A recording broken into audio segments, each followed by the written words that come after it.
Nick, with your sort of approach to innovation and I think being relatively well known across the space for your stance on digital from a housing point of view, how would you say you're balancing the potential usage of technological advancements with the human elements of housing? Because that's something which we get asked quite a lot when we're pitching digital solutions. It's like, okay, you know, your digital solution looks great, but we absolutely cannot lose the human element here.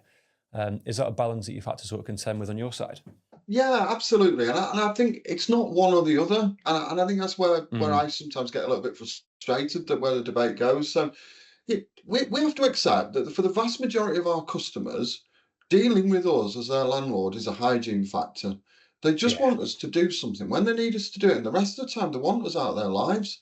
Mm, And so, they want to be able to do that in a time and way of their choosing. And we also need to accept that our customers aren't in some digital desert.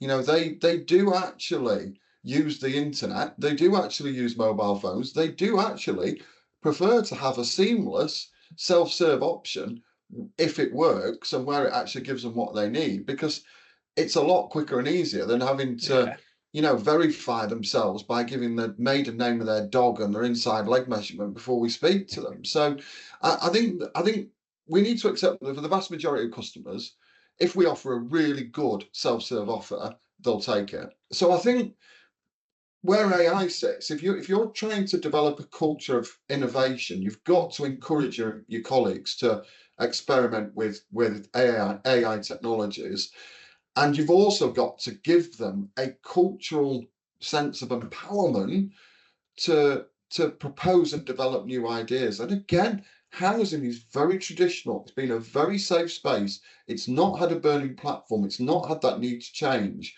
And so therefore, sometimes you need to coax people into this different way of thinking.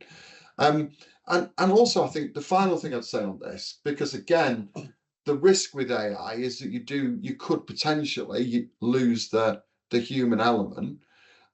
So I think you've got to have user-centric design. You've got to have humans. You've got to have your customers actually in that process at some point.